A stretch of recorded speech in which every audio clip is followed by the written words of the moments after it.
Rome didn't just build an empire on courage, Rome built its empire on debt. The Roman legions were great heroes, known for their honor and discipline, but behind every polished armor and sharp gladiator sword, there was a complex supply chain filled with costs. Thousands of soldiers needed food, drink, shelter, weapons, and pay. Horses needed to be fed. All of this obviously required money, a lot of money. So how did Rome finance its centuries-long wars? And why is it still important today? Because when we take a closer look at Rome's war machine, we start to see a clear pattern emerge. The battle wasn't just fought on the battlefield. It had already embedded itself into the financial system. And once that system started rolling, it never stopped. Growth wasn't a choice. It was a financial necessity. Does that sound familiar? Now, let's go back in time to the early Republic. Rome's army was a citizen army. If you owned land, you were drafted. The citizens brought their own weapons, and after the campaign, they expected to return to their farms. But as the Republic grew, wars became longer and farther from home. The old system started to break down. You couldn't just grab a spear and head out for a year anymore. They needed professional soldiers. So, Rome began to centralize military financing. The state started paying stipends to its soldiers. Not much, but enough to keep them loyal. Then came the real change. Conquest itself became a revenue model. Every new province meant new taxes, new slaves, new gold mines, and new tribute. It was a self-reinforcing cycle.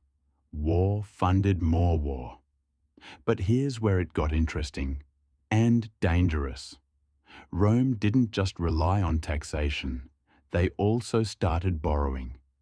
During long or expensive wars, like the Punic Wars against Carthage, the Republic took out huge public loans from wealthy elites, particularly the equites, Rome's rising financial class.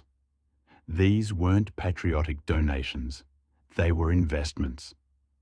And these investors expected returns in the form of interest payments, tax farming rights, and monopolies in the newly conquered lands.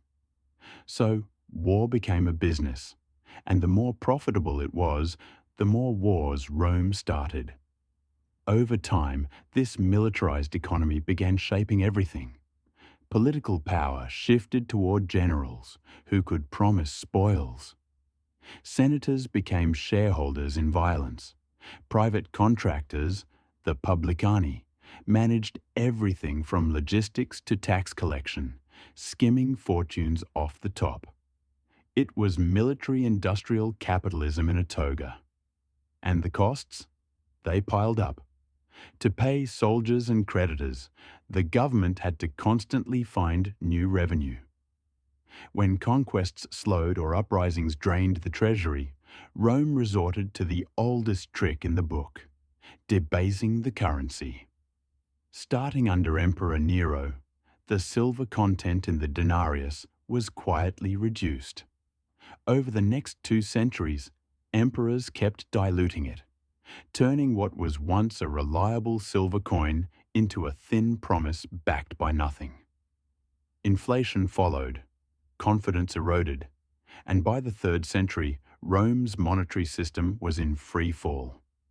Meanwhile, the rich got richer.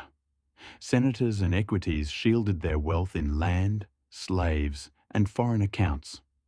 The poor paid taxes in debased currency, while the elite secured tax exemptions and insider deals. Public services began to collapse. Corruption soared, and the financial burden of endless wars fell squarely on the lower classes through inflation, labor levies, and military conscription. This wasn't just a military collapse. It was also a financial one.